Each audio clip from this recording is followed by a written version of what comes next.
دنیا اور آخرت کی تمام کامیابیاں دے دیتی ہے۔ مومن جو ہوتا ہے نا، مومن، اس کا خمیر ہی محبت سے بنایا گیا ہے۔ مشکات میں حدیث ہے، نبی پاک علیہ السلام نے فرمایا قال المؤمن معلف، فرمایا یہ جو مومن ہوتا ہے نا یہ محبت والا ہوتا ہے۔ اور حضور فرمانے لگے اس بندے میں کوئی خیر ہی نہیں، اس میں کوئی بھلائی ہی نہیں جو نہ محبت کرے اور نہ اس سے محبت کی جائے۔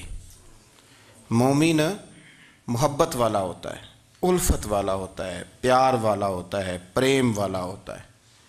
وہ بندے میں بھلائی نہیں جو نہ پیار کرے اور نہ کوئی اس سے پیار کیا جائے۔ محبت کا فروغ حسن ہے دین کا۔ آپ دیکھیں نا، نبی پاک صلی اللہ علیہ وسلم نے صحابہ کے بارے میں فرمایا کہ میرے صحابہ سے اس لیے محبت کرو کہ یہ میرے صحابہ ہیں۔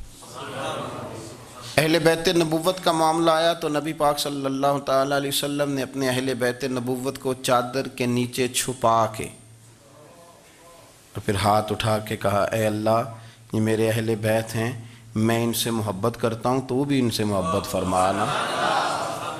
آپ ذرا غور کریں کہ یہ محبت کہاں کہاں پہنچتی ہے، اللہ سے، اللہ کے رسول سے، حضور کے صحابہ سے، بات اہل بیت تک آئی تو کہا، اے اللہ میں ان سے محبت کرتا ہوں، تو بھی ان سے محبت فرما، اور میرے مالک جو جو ان سے محبت کرے تو ان سب سے بھی محبت فرما۔ فروغ محبت، اشاعت محبت، تبلیغ محبت بڑا ضروری کام ہے۔ لیکن نا، ایک تو یہ تھی کہ دین کے معاملے میں محبتیں جو شرعی محبتیں کہلاتی ہیں، اور ایک ہیں ہماری طبعی محبتیں۔ حضور صلی اللہ علیہ وسلم نے ہمیں حکم دیا ہے، فرمایا اپنی بیوی سے بغض نہ رکھنا۔ اس کا معنی یہ ہوا کہ کچھ لوگ ایسے ہیں جو بیوی کا بغض بھی پال لیتے ہیں۔ مقابلہ ہو رہا ہوتا ہے میاں بیوی کا، بحث ہو رہی ہوتی ہے، ایک دوسرے کے خلاف دلائل جمع ہو رہے ہوتے ہیں، ایک جنگ مچی ہوتی ہے۔ فرمایا اس سے بغض نہ رکھنا۔ کوئی عادت نہ پسند ہو تو وہ عادت دیکھ لینا جو تمہیں پسند ہے، عداوت نہ پیدا کرنا۔ ہاں، دین اظہار بیزاری کا حکم دیتا ہے، پر ان کے ساتھ جو رب رسول کے دشمن ہیں۔ باقی فروغ محبت میں اپنا کردار ادا کرو۔ دیکھیں نا، حضور صلی اللہ علیہ وسلم نے فرمایا جس نے محبت کے ساتھ ماں باپ کا چہرہ دیکھا، اللہ اسے کامل حج کا ثواب عطا کرے گا۔ لیکن حدیث میں جو حضور نے شرط لگائی، اس شرط کا خیال رکھنا ہے۔ کس طرح چہرہ دیکھنا ہے؟ فرمایا ماں باپ کا چہرہ دیکھو کس طرح۔ اچھا، یہ حدیث بتاتی ہے کہ کچھ لوگ ایسے ہیں جو چہرہ دیکھتے ہیں پر محبت سے نہیں دیکھتے۔ ابا جی کی کچھ باتیں کڑوی بھی لگتی ہیں نا، تو کئی دفعہ کچھ بچے چہرہ دیکھتے ہیں پر محبت سے نہیں دیکھتے، تو حضور نے فرمایا تو محبت سے چہرہ دیکھ، تیرے رسول کا وعدہ ہے رب مقبول حج کا ثواب دے گا۔ صحابی عرض کرنے لگے، یا رسول اللہ صلی اللہ علیہ وسلم اگر میں 2 دفعہ دیکھوں؟ تو حضور نے فرمایا 2 حج کا ثواب۔ اس نے کہا حضور میں دن میں 3 دفعہ دیکھوں؟ تو فرمایا 3 حج کا ثواب۔ اس نے چوتھی بار کی بات کی تو حضرت ابو ہریرہ فرماتے ہیں حضور نے فرمایا تو جو پوچھتا رہے گا اور میں بتاتا رہوں گا تو بات ختم نہ کریں۔ حضور حکم کریں، فرمایا تو 100 دفعہ دیکھ، اللہ 100 حج کا ثواب عطا کرے۔ بات کو ختم کرتے ہیں۔ تو جتنی دفعہ دیکھ، اللہ تجھے اتنے حج کا۔ شرط یہ ہے کہ ذرا پیار سے دیکھ، ذرا محبت سے دیکھ۔ نفسیات کا ڈاکٹر بوڑھوں کو نیند کی دوائی کیوں دیتا ہے؟ وہ اس لیے دیتا ہے کہ ان کے بچے انہیں وقت نہیں دیتے۔ بچے کو بہلایا جا سکتا ہے، بوڑھے کو بہلایا نہیں جا سکتا۔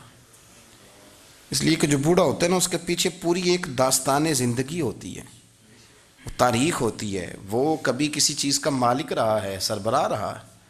اولڈ ہاؤس پاکستان میں تیزی سے اس لیے بن رہے ہیں کہ بچوں کی جو خاص الفت تھی نا ماں باپ سے، وہ رہی نہیں۔ ورنہ اگر ایک والد 6 بچوں کا خیال رکھ سکتا تھا تو 6 بچے مل کے ایک باپ کو بھی تو سنبھال سکتے تھے نا، ماں کا بھی خیال کر سکتے تھے نا۔ محبت کا فروغ جب ہو، آپ ماں باپ کو ٹائم دیں، ان کے پاس بیٹھیں، ان کے ساتھ تھوڑا وقت بتائیں، سارے معاملات ٹھیک ہو جائیں گے۔ ہمارے معاشرے میں نا تیزی سے نفرت کا فروغ ہوا ہے، نفرت کا فروغ۔ پتہ اسلام نے غیبت سے کیوں منع کیا ہے؟ غیبت کا معنی یہ نہیں ہے کہ کسی بندے میں کوئی عیب نہیں پایا جاتا تھا تو آپ نے وہ بیان کر دیا، یہ غیبت نہیں، یہ تو بہتان ہے۔ کسی میں کوئی عیب نہ پایا جائے تو وہ بیان کرنا وہ غیبت نہیں، وہ تو بہتان ہے۔ غیبت کی تفصیل یہ ہے، تشریح یہ ہے، غیبت کی تعریف یہ ہے کہ کسی میں کوئی عیب پایا جاتا تھا، آپ نے وہ اس کی غیر موجودگی میں ڈسکس کیا تو اس کا نام غیبت ہے۔ وہ عیب تھا، آپ سچ ہی بول رہے تھے، آپ ٹھیک کہہ رہے تھے، عیب واقعی تھا، پر اسلام اس کو پسند نہیں کرتا۔ اسلام کہتا ہے کہ اگر تو سمجھتا تھا یہ عیب ہے تو جا کے اس کی تبلیغ کر، اس کو بتا، اس کو کہہ میاں یہ غلطی چھوڑ دے، تو نے ڈسکس کیوں کیا؟ آپ کسی شخص کے پاس بیٹھیں اور کسی دوسرے آدمی کی تعریف کریں، آپ کہیں کہ بڑا اچھا ہے، بڑا بامروت ہے، مہمان نواز ہے، با اخلاق ہے، وعدے کو وفا کرنے والا ہے، دیانتدار ہے، سچ بولتا ہے، آپ تعریفیں کریں۔ آپ کسی کے سامنے تعریف کریں گے نا تو بندہ کہے گا یار کسی دن ملاقات تو کرا، اور جب وہ ملے گا تو اس کی آنکھوں کے اندر ایک خاص کشش ہوگی، پیار ہوگا، ملنے کو جی چاہے گا، ایک خاص راحت ہوگی۔ یہ کب ہوگا؟ جب آپ نے کسی کی تعریف کر دی۔ لیکن اگر آپ کسی کی غیبت کریں گے، کسی کے بارے میں کہیں گے بڑا غلط ہے جی، لوٹ لیتا ہے جی، چور ہے جی، فاسق ہے جی، تو بندہ اگر کبھی مل بھی گیا تو اس سے سلام لینے کو دل۔ ہم نے پتہ کیا کیا ہے؟ تیزی کے ساتھ فروغ پایا ہے ہمارے ہاں نفرت کا ماحول، تیزی کے ساتھ فروغ پایا ہے ہم نے نا، تیزی سے۔ آپ کھول لیں، کوئی یوٹیوب کھول لیں، کوئی ایسا چینل کھول لیں، بس لڑائی ہے، فلانا فلانے سے لڑ رہا ہے، فلانا۔ مذہبی لوگوں کی میں منت کرتا ہوں کہ خدا را دین کو اس طرح کا ماحول تو نہ آپ دیں کہ لوگ کہیں کہ ان میں کوئی شے ہے ہی نہیں، فلانا فلانے کا جواب دے رہا ہے، فلانا فلانے کا، اور بازاری زبان استعمال کی جا رہی ہے۔ اور ٹھیک ہے، مسلمات جو طے تھے لوگوں نے تو ان کو بھی چھیڑنا شروع کر دیا، اور تضحیق کی جاتی ہے، لفظ اس طرح کے اختیار کیے جاتے ہیں جو ویسے ہی وزادار آدمی بولنا پسند نہیں کرتے۔ کیا آپ اپنی شکل دکھا رہے ہیں کفر کو کہ یہاں نفرت ہی نفرت ہے، اور وہ باتیں جن کو بالکل چھیڑنا نہیں چاہیے تھا ان پر بھی آپ کلام کرتے ہیں۔ آپ نے کوئی چیز نہیں چھوڑی، اس پر آپ نے بحث نہ کی ہو، الجھایا نہ ہو، میلہ لگا دیا، اللہ جانے کوئی کیا بول رہا ہے۔ دعوت دین کون دے گا؟ پیغام حق کون سنائے گا؟ فلانا فلانے کا جواب دے رہا ہے، اور پھر وہ دوسرے کا جواب دے رہا ہے، تیسرا تیسرے پہ تبصرہ کر رہا ہے، چوتھا پانچویں پہ تبصرہ کر رہا ہے۔ یہ کب تک بات ایسے چلے گی؟ یہی حال سیاسی لوگوں کا ہے۔ میرے ملک کا جو نوجوان اب بڑا ہو رہا ہے نا، میں بڑی ذمہ داری سے بتا رہا ہوں، وہ جیسے ہی بڑا ہوتا ہے تو وہ سمجھتا ہے میں ڈاکوؤں کے ملک میں پیدا ہوا ہوں، وہ سمجھتا ہے یہ شاید چوروں کی دھرتی ہے، وہ سمجھتا ہے شاید یہاں سب دھوکے باز ہیں۔ ہم اس طرح سے نچوڑ کے لوگوں کے دلوں میں نفرت بھری ہے، نچوڑ کے کہ لوگ سمجھنے لگے ہیں اس ملک میں تو کوئی بندہ دیانتدار ہے ہی نہیں، کوئی بندہ اچھا ہے ہی نہیں، کوئی بندہ نیک ہے ہی نہیں۔ مذاق اڑاتے ایک صاحب میرے پاس آئے ہوئے تھے، کہنے لگے پیر صاحب 11 سال ہو گئے پولیس کی نوکری کرتا ہوں، 1 روپیہ رشوت نہیں لی۔ وہ چلا گیا، میں نے اسے تھپکی دی تو وہ نکلا ہے، تو ایک بندہ کہنے لگا سب انہیں جو ہوتے نہیں نہ سکتا۔ میں نے کہا یار تو منشی ہے اللہ کی رحمت کا، یہ میرے رسول اللہ کا دین ہے، اور قیامت تک لوگ اس پر عمل کریں گے۔ اس نے 11 سال کہا، وہ 40 سال بھی کہتا تو میں ماننے کو تیار ہوں۔ کیوں کچھی باتیں کرتے ہیں؟ آپ نے تو تباہی کر دی، کوئی بندہ ٹھیک نہیں بچا۔ ایسے میلہ لگا ہوا ہے، اس دھرتی کو آپ برا کہتے ہیں، اس کو چوروں کی اور ڈکیت کی اور فراڈ لوگوں کی آپ دھرتی کہتے ہیں۔ یہ وہ دھرتی ہے جس نے داتا گنج بخش علی حجویری جیسے لوگ رکھے ہوئے ہیں، یہ وہ دھرتی ہے جہاں بابا فرید جیسے لوگ بستے ہیں۔ کیا بات کرتے ہیں صاحب؟ یہ اتنے بزرگ ترین لوگ یہاں بستے ہیں اور آپ کیا بات کرتے ہیں؟ اور دیکھیں، میں بالکل ہی غیر سیاسی اور غیر جانبدار رہتا ہوں ملکی معاملات میں، لیکن جس شخص نے پاکستان کو ایٹمی قوت بنانے کے لیے، اب تو بڑی عمارت ہو گئی ہے، غربت میں جس بندے نے کام شروع کیا تھا کہ ایٹمی طاقت بن جائے، اس نے کوئی کام کیا کہ نہیں کیا؟ آپ کو پاورفل بنایا کہ نہیں بنایا؟ کبھی تبصرہ ہوتا ہے اس پر بھی؟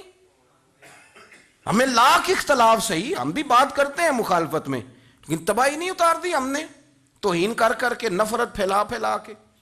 اس سے پہلے جو حکومت گئی شاید اس کا سب سے بڑا مخالف میں ہوں، لیکن ایسا نہیں ہے کہ انہوں نے کوئی کام بھی ایسا نہیں جو اچھا نہ کیا ہو، ایسا نہیں ہے۔ میں ملک بھر میں سفر کرتا رہتا ہوں، میں دیکھتا ہوں بہت ساری جگہیں ایسی ہیں، بہت سارے دیہات ایسے ہیں جس میں بڑے بڑے شاندار روڈ بنائے گئے، کام کیا گیا، ان کی 99 خامیاں اپنی جگہ پر، خوبی کا بھی تو ذکر کریں۔ یہی حال اس گورنمنٹ کا ہو رہا ہے، لاٹھ لے کے لوگ ہیں، یہ بھی گندا وہ بھی گندا۔ یہ آپ کس طرح کی بات کر رہے ہیں؟ آپ نے تو ملک کو یہ نام دے دیا ہے کہ یہاں کوئی اچھا انسان بستا ہی نہیں، مولوی ہیں تو سارے برے ہیں، پیر ہیں تو سارے برے ہیں۔ کیا بات کرتے ہیں صاحب؟ یہ میرے رسول اللہ کی قوم ہے، یہ نبی پاک کی امت ہے، اور حضور نے فرمایا میری امت کبھی گمراہی پر جمع نہیں ہوگی۔ یہ نہیں ہو سکتا سارے لوگ ہی غلط ہو جائیں، لیکن ہم نے تباہی اتار دی۔ جس کے ہاتھ میں سپیکر آتا ہے وہ سب کی پگڑیاں اچھالنا ضروری سمجھتا ہے، جس کے ہاتھ میں قلم آتا ہے وہ کہتا ہے چونکہ میں لکھ رہا ہوں تو میں اکیلا ٹھیک ہوں، باقی سارے غلط ہیں۔ محبت کو فروغ دیں، پیار کریں، اخوت کا رنگ دیکھیں۔ حاتم طائی کی بیٹی مجرم بن کے آئی تھی، مجرم بن کے کلمہ نہیں پڑھتی تھی، اور اس کو سامنے کھڑے کر کے میرے نبی پاک نے فرمایا تیرا باپ کلمہ نہیں پڑھتا تھا پر اس میں عادتیں اچھی پائی جاتی تھیں، اس کی صفات ٹھیک تھیں۔ یعنی حضور تعریف کر رہے ہیں، نبی پاک تعریف، اور ہماری زبان گونگ ہو جاتی ہے تعریف کی دفعہ۔ ہم تو جو میری بات مان گیا وہ بندہ ٹھیک ہے، اور جس نے میری بات نہیں مانی وہ بندہ درست، یہ گونگ ہو جاتا ہے ہمارا مزاج۔ اپنی زندگی میں اچھے الفاظ ادا کریں، اولیاء اللہ کے بارے میں، ان لوگوں کے بارے میں جو مسلمہ بزرگ ہیں، ہمارے امت کے مسلمہ بزرگ ہیں، ان کے بارے میں ہم ایسی کمزور باتیں کرتے ہیں جن کا سرے سے کوئی وجود نہیں، سرے سے کوئی داستان نہیں ان لوگوں کی۔ تو یاد رکھے میرے عزیز، میرے رسول کریم صلی اللہ تعالیٰ علیہ وآلہ وسلم نے جو ہمیں دین دیا وہ محبت والا دین ہے، وہ پیار والا دین ہے، وہ اخوت والا دین ہے۔ اس میں پیار کریں گے، پیار آگے لے کے جائیں گے، پیار کو فروغ دیں گے۔ سنیں حدیث میرے نبی پاک علیہ السلام نے فرمایا قیامت کے دن رب کریم فرمائے گا کہاں ہیں وہ لوگ؟ منادی اعلان کرے گا میدان محشر میں، کوئی آدمی اعلان کر وہ کہاں ہیں لوگ؟ اور تو کس کو ڈھونڈ رہا ہے؟ فرمایا مجھے رب نے بھیجا ہے کہ وہ بندے ڈھونڈ کے لاؤ جو دنیا میں میری رضا کے لیے ایک دوسرے سے محبت کیا کرتے ہیں۔ وہ بندے ڈھونڈ کے لاؤ۔ بندے ڈھونڈے جائیں گے، یا رسول اللہ رب ان کا کیا کرے گا؟ تو نبی کریم صلی اللہ علیہ وسلم فرمانے لگے رب فرمائے گا تم دنیا میں میری رضا کے لیے ایک دوسرے سے پیار کرتے تھے، آج میرے عرش کے سائے کے علاوہ سایہ کوئی نہیں، آج میں تمہیں اپنے عرش کے سائے میں جگہ عطا کروں گا۔ میری رضا کے لیے پیار کیا تم نے، میری رضا کے لیے محبت۔ خدا را تھوڑا تھوڑا لوگوں سے پیار شروع کریں۔ آپ یقین کریں وہ پولیس والے سے آپ کہیں نا کہ تو اپنا رویہ ٹھیک کر، تو کہتے ہیں تو انہیں پتہ نہیں بندے کس طرح دا ساڑھنا سلوک کرتے ہیں۔ وہ بھی مطمئن ہے، وہ کہتا ہے اگر میں گالی گلوچ کر رہا ہوں تو میں ٹھیک کر رہا ہوں۔ وہ کہتا ہے یہ لوگ لائے کیس ہیں۔ آپ دیکھ لیں، آپ سمجھ لیں چیزوں کو۔ میں نے ڈاکٹر صاحب سے کہا کہ تھوڑی سی آپ لوگوں سے شفقت کریں، غریب لوگ آتے ہیں تو کہتے ہیں مفت دوائی دیں تو یہ بیچ دیتے ہیں جا کے۔ ہر شخص نے ایک دوسرے کے خلاف کہانی بنا لی، نفرت کے لیے کوئی نہ کوئی پلان کر لیا، ہمیں باتیں مل گئیں، ہم نے داستان سرائی کر لی، ہم نے اپنے ذہن کو اکٹھا کر لیا۔ مجھے بتلاؤ نا یار، اگر رسول کریم صلی اللہ علیہ وسلم اور باقی انبیاء بھی قوموں کے بارے میں یہ سوچتے کہ یہ بڑے ظالم ہیں، یہ بڑے چور ہیں، یہ بڑے ڈکیت ہیں، یہ بڑے غاصب ہیں، یہ کافر ہیں، منافق ہیں، تو بھلا ہو سکتا تھا، لوگوں کا فائدہ ہو سکتا تھا۔ وہ لوگ بڑے بڑے سخت گیر تھے، پر محبوب نے فرمایا وہ جو کریں گے وہ ان کا انداز ہے، اور ہم جو کریں گے وہ ہمارے رب نے ہمارے ذمے لگا کے بھیجا ہے۔ اپنی زندگی میں تلاش کریں اور پیار کریں اور اچھے لفظوں سے لوگوں کو یاد کریں اور خوبصورت لہجہ اختیار کریں اور ٹھنڈی اور اچھی باتیں کرنے کی کوشش کریں، اللہ کی رضا کے لیے، اللہ کی رضا کے لیے، اللہ کے بندوں سے پیار۔ یارو دیکھو، عورت ہو طوائف، زندگی ساری بیت جائے گناہوں میں، لیکن میرے نبی پاک فرماتے ہیں وہ رب کی رضا کے لیے کتے سے بھی پیار کر لے تو رب اسے جنت عطا کر دیتا ہے۔ تو کتے کو پانی پلا گئی، پر پلا گئی نا اللہ کی رضا کے لیے، اسے کوئی فائدہ تو نہیں تھا نا، وہ اللہ کی رضا کے لیے پلا گئی، تو رب کریم نے اس کے سارے گناہوں کو، کسی سے پیار تو کریں، خدا را کسی سے پیار تو کریں۔ اس سال میرے گاؤں کے میلے کی بھیڑ میں جو گم ہوا وہ ایک بھکارن کا لال تھا، اس غریب کو تلاش تھی متاع خلوص کی، اور مخلوق چپ رہی کہ یہ مشکل سوال تھا۔ یار کوئی شخص ایسا بچا ہی نہیں جس سے لوگ امید کریں، توقع کریں کہ مجھے یہ اپنا کندھا دے گا، میں سر رکھ کے رو لوں گا۔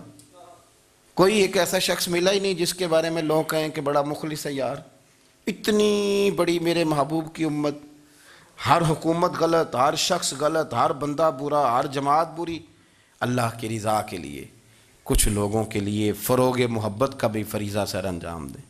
کیسے لوگوں کو یہ بات سمجھائی جائے؟ حضرت ابو ادریس خولانی رضی اللہ تعالیٰ عنہ تابعی ہیں۔ حافظ منذری نے الترغیب و ترہیب میں لکھا ہے، فرماتے ہیں کہ حضرت ابو ادریس خولانی کہ میں دمشق کی جامع مسجد میں گیا تو میں نے ایک چمکدار چہرے والا، سیاہ داڑھی والا، چمکتے دانتوں والا خوبصورت نوجوان نبی پاک کی حدیثیں بیان کرتا دیکھا۔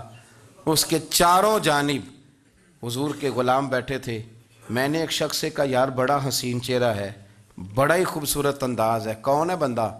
انہوں نے کہا آپ نہیں جانتے، یہ صحابی رسول حضرت معاذ ابن جبل ہے رضی اللہ تعالی عنہ۔ حضرت معاذ ابن جبل کا انتقال بھی کوئی 40 سال کی عمر سے پہلے ہو گیا تھا، لیکن ان پر حضور کا اعتماد اتنا تھا کہ حضور نے اپنی حیات ظاہرہ میں گورنر بنایا انہیں صوبے۔ چمکدار دانت، حدیثیں بیان کر رہے ہیں۔ حضرت ابو ادریس خولانی رضی اللہ تعالیٰ عنہ کہتے ہیں رش بڑا تھا، میرے دل میں خواہش ہوئی کہ آج تو لوگ زیادہ ہیں، کل آؤں گا ملاقات کروں گا۔ کہتے ہیں اگلے دن میں اپنی طرف سے سب سے پہلے گیا، پر حضرت معاذ ابن جبل تو مجھ سے پہلے مسجد میں موجود تھے اور وہ نفل پڑھ رہے تھے، اللہ اللہ کر رہے تھے۔ تو میں نے ان کے ساتھ سلام لی، فرمانے لگے کیسے آئے ہو؟ تو میں نے کہا حضور کل آپ کو دیکھا ہے، آپ کی باتیں سنی ہیں، تو گویا آپ کا تو چہرہ ساری رات میری آنکھوں کے سامنے رہا، تو میں تو سویرے زیارت کی غرض سے حاضر ہوا ہوں۔ اللہ کی رضا کے لیے مجھے آپ اچھے لگیں، اللہ کی رضا کے لیے۔ کوئی بندہ ایسا بھی تو ہو نا، کوئی غریب، کوئی مسکین، کوئی عالم، کوئی صوفی، کوئی درویش، کوئی ذاتی تعلق نہ ہو، تعلق کیا ہو؟ اللہ کے لیے۔ آپ مجھے اچھے لگیں۔ حضرت سیدنا معاذ ابن جبل فرمانے لگے واقعی ایسا ہی ہے؟ عرض کی حضور بالکل ایسا ہی ہے۔ تو فرماتے میں نے چادر لی ہوئی تھی، حضرت معاذ ابن جبل نے میری چادر کو پکڑ کے کھینچا، فرمایا پکی بات کر یار۔ میں نے کہا حضور پکی کر رہا ہوں۔ تو فرمانے لگے سن، پھر میں نے نبی کریم سے سنا ہے، رسول کریم علیہ السلام نے فرمایا جو دو بندے رب کی رضا کے لیے پیار کرتے آپس میں، اللہ ان دونوں سے محبت فرماتا ہے۔ سن پھر اس کو یاد رکھنا، اللہ ان دونوں سے محبت کرتا ہے۔ حضرت ابو ادریس خولانی سے کوئی پوچھتا تھا نا کہ دنیا میں جانا ہے تو سرمایہ کیا ہے، تو فرماتے تھے یہ جو میں نے چادر لی ہوئی ہے نا، اس چادر کے اندر میرا وجود ہے، اور وجود کے اندر میرا دل ہے، اور دل کے اندر میں نے حضرت معاذ ابن جبل کو رکھا ہوا ہے، میں نے وہاں ان کا ٹھکانہ بنایا ہوا ہے، وہاں ان کا ٹھکانہ ہے۔ یہ دور ہی نکتہ چی ہے، کہیں چھپ کے بیٹھ جا، اور جس دل میں تو مکی ہے وہیں چھپ کے بیٹھ جا۔ اقبال کہتے ہیں جس دل میں تو مکی ہے وہیں چھپ کے بیٹھ جا۔ دوستو، رسول اللہ صلی اللہ علیہ وسلم کے غلاموں نے مالک کی رضا کے لیے لوگوں سے پیار، فروغ محبت میں کردار ادا کیا، اور بہترین کردار۔ آپ اپنی زندگی میں کچھ چیزیں ایسی بنائیں جن میں فقط اللہ کی رضا کے لیے محبت، خالق کی رضا کے لیے پیار، خالق کی رضا۔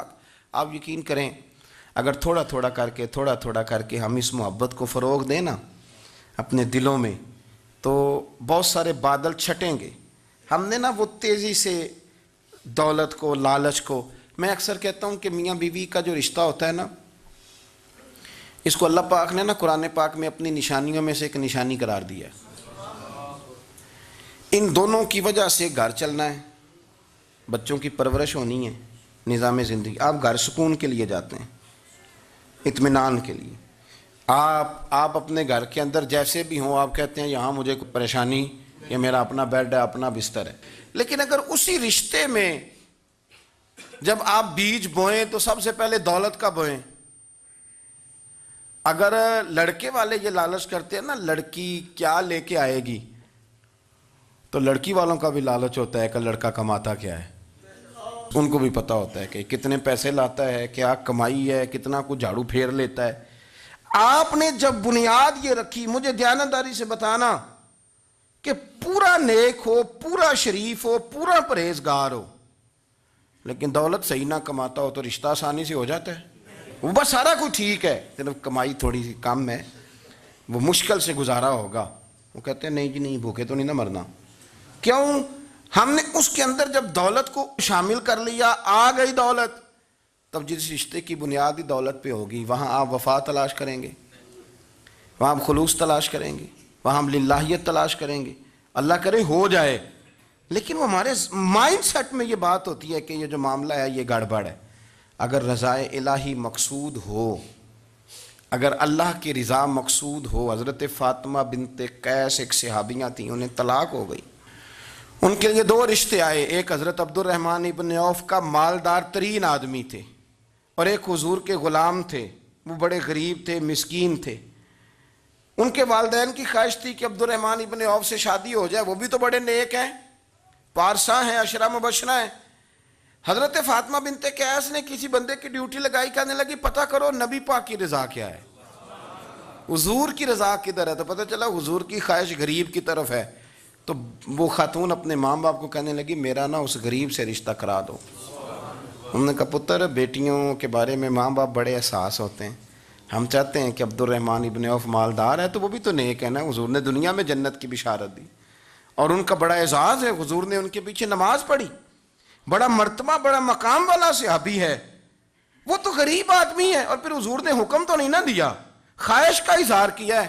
اس بی بی کے جملے بڑے شاندار ہیں، کہنے لگی آپ مجھے اللہ کی رضا کے لیے نا میرے نبی کے حوالے کر دیں، مجھے امید ہے اللہ رسول مجھے کبھی ضائع نہیں فرمائیں گے، مجھے حوالے کریں رسول کائنات۔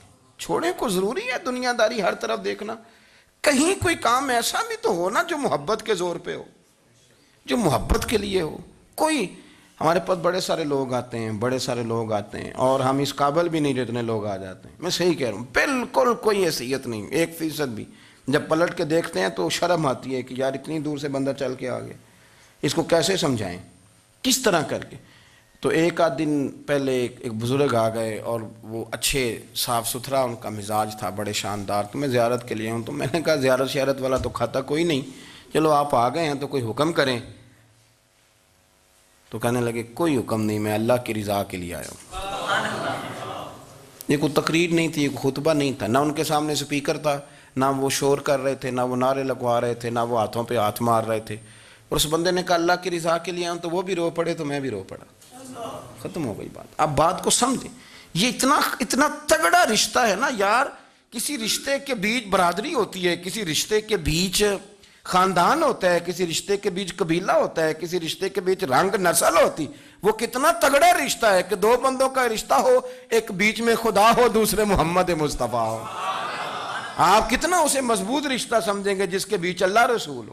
اتنا تگڑا رشتہ، اتنا مضبوط تعلق، اتنی وسعت اس کے اندر، اللہ کی رضا کے لیے۔ حضرت موسیٰ کلیم اللہ علی نبینا علیہ الصلوۃ والسلام سے رب کریم نے فرمایا، کہا اے موسیٰ میری رضا کے لیے بھی کوئی کام کیا ہے؟ حضرت موسیٰ علیہ السلام نے عرض کی یا اللہ میں نے تبلیغ کی، تو فرمایا وہ تو آپ کی ذمہ داری تھی۔ امام غزالی نے روایت لکھی ہے، اے اللہ میں نے آپ کے تمام احکامات پہ عمل کیا، موسیٰ وہ تو آپ نے کمال کیا، اللہ کے پیغمبر ہیں، تو میری رضا کے لیے، تو یا اللہ تیری رضا کے لیے کیا ہے؟ تو رب کریم نے فرمایا کسی بندے سے صرف اس لیے پیار کیا ہے کہ وہ اللہ کا بندہ ہے، فقط اس لیے پیار کیا ہو کہ وہ اللہ کا بندہ ہے، فقط اس لیے۔ میرے عزیز آپ بات کو سمجھیں، زندگی میں فروغ محبت پر کچھ کام کریں، کچھ تھوڑا سا کوشش کریں گرد جھاڑنے کی، کچھ گرد جھاڑنے کی۔ ہم نے نا ایک سٹیٹس بنا لیا ہے، اب تو مسلمان پہلے فرقوں میں بٹے، قبیلوں میں بٹے، اب شہروں میں بٹ گئے۔ آپ کبھی گجرانوالہ کے لوگوں سے پوچھو نا گجرات، تو کہنے ہو گجرات والے تو اللہ بچائے، کہتے ہیں کہ نہیں؟ گجرات کے لوگوں سے پوچھے گجرانوالہ تو کہتے ہوتے کھاندے ہی بڑا نے، کس کی بات کر رہے ہیں؟ تو گجرانوالہ والوں سے پوچھیں لاہور والے، کہتے توبہ لاہوریا جے۔ صحیح کون ہے؟ کوئی بھی نہیں۔ کیوں؟ اس لیے کہ ہم نے ہر شہر کے لیے کہاوت بنا لی ہے، میں صحیح کہہ رہا ہوں، ہر قبیلے کے لیے کوئی نہ کوئی، یہ ہم نے ظلم کیا اپنی جان، یہ ہم نے زیادتی کی، کہانیاں بن گئی، کہاوتیں بن گئی، شہروں کے لیے، علاقوں کے لیے، قبیلوں کے لیے۔ مقصود کیا تھا؟ کسی طریقے سے نفرت پروان چڑھے۔ کھانا ہے نا، کھانا تو آپ جو کھانا کھاتے ہیں وہ اپنے ذائقے کے مطابق کھاتے ہیں، سندھ کے لوگ جو کھانا کھاتے ہیں وہ اپنے، آپ کا کوئی حق نہیں آپ ان کے کھانے پر تنقید کریں، اس لیے کہ ان کا ذائقہ وہ ہے، اور ان کا بھی کوئی حق نہیں وہ آپ کے کھانے پر تنقید کریں اس لیے کہ آپ کا ذائقہ، لیکن طنز کرتے ہیں۔ جو بات سمجھانا چاہتا ہوں وہ یہ ہے کہ ہم طنز کرتے ہیں، تنقید کرتے ہیں، تضحیک آمیز لہجہ ہمارا ہوتا ہے، اس لہجے کے اندر کمزوری ہوتی ہے، اس کے اندر اس طرح کی بناوٹ ہوتی ہے کہ محسوس ہوتا ہے کہ ہم سامنے والے کو بڑا نفرت کی نظر سے دیکھتے ہیں۔ یہ رویہ کبھی اختیار نہ کریں، اپنی زندگی میں کوشش کریں خلوص کے ساتھ، للہیت کے ساتھ۔ میرے نبی پاک علیہ وسلم نے صحابہ سے پوچھا تھا بتاؤ دین کی مضبوط گرہ کون سی ہے، مضبوط گرہ دین کی؟ تو ایک صحابی نے کہا یا رسول اللہ نماز، پانچوں وقت مسلمان جمع ہوتے ہیں، ایک دوسرے کا حال احوال پوچھتے ہیں، تو اس گرہ میں مسلمان بندے رہتے ہیں۔ حضور نے فرمایا تم نے بات ٹھیک کی پر میری مراد کو نہیں پہنچے۔ ایک صحابی نے عرض کی یا رسول اللہ صلی اللہ علیہ وسلم زکوٰۃ، امیر غریب کو زکوٰۃ دیتا ہے تو دونوں کا رشتہ مضبوط ہو جاتا ہے، تو یہ بہت بڑی گرہ ہے۔ تو حضور نے فرمایا بات تمہاری ٹھیک ہے پر تم میری مراد کو نہیں پہنچے۔ تو تیسرے نے عرض کی حضور حج، مختلف رنگوں کے، قبیلوں کے، نسلوں کے، علاقوں کے لوگ آتے ہیں، ایک ہی لباس پہنتے ہیں، ایک ہی بولی بولتے ہیں، لبیک اللہم لبیک، تو یہ بہت بڑی مضبوط گرہ ہے۔ نبی پاک صلی اللہ علیہ وسلم نے فرمایا بات تمہاری ٹھیک ہے پر تم میری مراد کو نہیں پہنچے۔ تو صحابہ نے عرض کی حضور پھر آپ ہی بتا دیں کہ اسلام کی مضبوط گرہ کون سی ہے جس میں مسلمان جڑ جائیں گے؟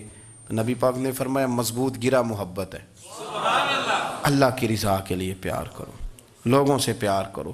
کوئی بندہ پھر تمہیں تلخ بھی ملے گا نا تو تم چونکہ اس کے لیے نہیں کر رہے اللہ کے لیے کر رہے ہو، تو پھر تمہارے لیے سہنا بھی آسان ہو جائے گا، دیکھنا اور پرکھنا بھی آسان ہو جائے گا۔ رضائے الہی کی خاطر لوگوں کا پیار، بخاری مسلم میں ہے، نبی پاک علیہ السلام نے فرمایا ایک شخص اپنی بستی سے چلا لمبے سفر پہ دوسری بستی جانے کے لیے، تو رستے میں فرشتہ ملا انسانی شکل میں۔ اس نے پوچھا کہاں جا رہے ہو؟ اس نے کہا اپنے بھائی سے ملنے جا رہا ہوں۔ فرشتہ پوچھنے لگا اس کا کوئی احسان ہے تمہارے اوپر، کوئی لین دین ہے؟ اس نے کہا نہیں۔ تو کہا پھر کیوں اتنا لمبا سفر کر رہے ہو؟ تو کہنے لگا یار میں اللہ کی رضا کے لیے اس سے پیار کرتا ہوں، اللہ کی رضا کے لیے تو اس لیے جا رہا ہوں۔ تو سنیں یہ بخاری مسلم کے لفظ ہیں، حضور فرماتے ہیں وہ فرشتہ کہنے لگا سن پھر میں انسان نہیں میں فرشتہ ہوں، اور مجھے رب کریم نے بھیجا ہے یہ کہنے کے لیے کہ اگر تم دونوں اللہ کی رضا کے لیے ایک دوسرے سے پیار کرتے ہو تو اللہ تم دونوں سے پیار فرماتا ہے۔ اب یہ محبت فروغ کیسے پائے گی؟ اس کے لیے ایک تو یہ کہ اپنے دل کو تھوڑا سا سمجھائیں۔ آپ ارادہ کر لیتے ہیں نا، جب ذہن بنا لیتے ہیں کہ میں نے کوئی خدمت کرنی ہے، ذہن بن گیا تو پھر اس کے لیے 2-3 لاکھ روپے 4 لاکھ روپے لگانے کی ضرورت نہیں ہوتی۔ پھر بندہ سٹاپ پہ کھڑے ہوئے کسی بابا جی کو پوچھتا ہے کہاں جانا ہے، تو کہتے ہیں میں نے ذرا یہاں قریب ہی جانا ہے، رکشہ تلاش کر رہا ہوں۔ تو آپ کا ذہن بن گیا نا خدمت کرنے کا، تو موٹر سائیکل پہ بٹھایا تو گھر چھوڑا ہے، واپس آئے تو دل بڑا ٹھنڈا تھا۔ لیکن آپ یہ بھی کہہ سکتے تھے کہ بابا جی بچے کیا کرتے ہیں سعودی عرب میں، تو یہ 200 روپیہ رکشے کو دیں گھر چھوڑ آتا ہے، بچے اتنا کماتے کس لیے؟ دونوں باتوں میں فرق ہے۔ میری بات کی سمجھ آ رہی؟ آپ اللہ کی رضا جب اپنا لیتے ہیں تو پھر کوئی کہانی جنم نہیں لیتی، لیکن جب یہ رنگ نہیں ہوتا پھر کہانیاں ہیں، پھر داستانیں ہیں، پھر بڑی بڑی باتیں، پھر بڑے بڑے لمبے لوگوں کے پاس پلاننگ ہے۔ اس طرح نہ کریں، پیار تقسیم۔ اور ایک تو یہ کہ خود اپنے دل میں اچھی سوچیں رکھیں، دوسرا یہ کہ لوگوں کو بھی کہیں۔ جب آپ کے سامنے لوگ بات کر رہے ہوتے ہیں نا، میرے سامنے ایک صاحب نے کہا کہ وہ ہمارے جو محلے کی مسجد ہے نا اس کا خزانچی مولوی صاحب کے ساتھ مل کے 40 لاکھ روپیہ کھا گیا۔ میں نے اسے کہا یار بڑی پکی فگر یاد ہے تجھے، پورے 40 لاکھ ہی کھا گیا اور طے ہے؟ تو میں نے کہا کوئی اس کی دلیل؟ کہنے لگا جی وہ بڑے پیسے کھائے ہیں سب کو پتہ ہے۔ میں نے کہا سب کو پتہ ہونا کام نہیں، اس پر باقاعدہ شرعی گواہ ہونے چاہیے، کہہ دیتے ہیں نا ہم۔ میں نے اسے کہا کہ چلو چھوڑو ساری باتیں، تم نے کتنے دیے تھے؟ کہنے لگا میں نے تو کوئی نہیں دیا۔ تو میں نے کہا اگر تو نے کو دیا تو چل میرے ساتھ، میں تیرے تو واپس کراؤں، اور اگر تم نے نہیں دیا تو پھر اللہ سے ڈر، اس لیے کہ بہتان بڑا سخت جرم ہے، صبح قیامت اس کا بڑا سخت حساب دینا پڑے۔ اللہ سے ڈر، یہی حال ہماری اخباریں کرتے ہیں، جس کے اوپر مرضی جو مرضی ڈال دیا، کون سا کسی نے پوچھنا ہے؟ صحیح کہہ رہا ہوں میں؟ جو مرضی. اور اب سوشل میڈیا جب سے آیا ہے پھر تو کسی خبر کی کسی تصدیق کی کوئی ضرورت، اور نہ پوچھنے والا پوچھتا ہے کہ یہ خبر کہاں سے آئی. بہت سارے لوگوں کے مرنے کی خبریں چھپ جاتی ہیں اور وہ وضاحت کر رہے ہوتے ہیں، نہیں جی میں بالکل موجود ہوں، میں بالکل زندہ ہوں، کوئی ایسا مسئلہ نہیں ہے. تو اچھا اس طرح جب کوئی بندہ کر رہا ہو تو پھر آپ کیا کریں؟ پھر اس کو سمجھائیں. میں نے بھی اس دوست سے گزارش کی، میں نے کہا آپ غلط ٹریک پہ چڑھے ہوئے ہیں، یہ طریقہ درست نہیں ہے. اگر آپ کے پاس پروف ثبوت ہے تو پھر بھی مجھے بتانے کی ضرورت نہیں تھی. آپ وہ پروف ثبوت لے جاتے اور خزانچی اور امام صاحب سے ملتے، کہتے یہ 40 لاکھ روپیہ کدھر ہے؟ آپ کے پاس پیسے تھے، وہ مسجد کے ہیں، اس کو آپ لائیں، فلاں جگہ استعمال کیے ہیں کہ نہیں. ان کے پاس جاتے دائیں بائیں کہانیاں چھیڑنا تو آپ اپنے لیے گناہ اکٹھا کر رہے ہیں. نبی پاک صلی اللہ علیہ وسلم کی حدیث سن لیں اور اس کو ہمیشہ یاد رکھنا ہے. آپ حضور نے فرمایا اگر تو نے کسی شخص کی ایسی جگہ توہین کی جہاں اس کی عزت بنی ہوئی تھی، تو نے کسی کو ایسی جگہ رسوا کر دیا جہاں اس کی عزت، کسی نے آپ کے سامنے آ کے کسی آدمی کی تعریف کی تو نہیں تمہیں نہیں پتا، میں بتاتا ہوں. حضور فرمانے لگے اگر تم نے کسی شخص کی ایسی جگہ توہین کی جہاں اس کی عزت بنی ہوئی تھی تو رب بھی تمہیں اس جگہ رسوا کرے گا جہاں تمہاری عزت بنی ہوئی ہو. اللہ کی رضا کے لیے ایک تو خود پیار کریں، دوسرا لوگوں کو بھی سمجھائیں، قائل کریں کہ یار یہ انداز درست نہیں ہے، تجھے تحقیق نہیں پوری بات کی، تو تحقیق کر. دعا کرتا ہوں اللہ میرے ملک کو، میرے وطن کو، امت مسلمہ کو محبت، پیار اور خلوص کی توفیق عطا فرما دے. آخر دعوانا الحمد.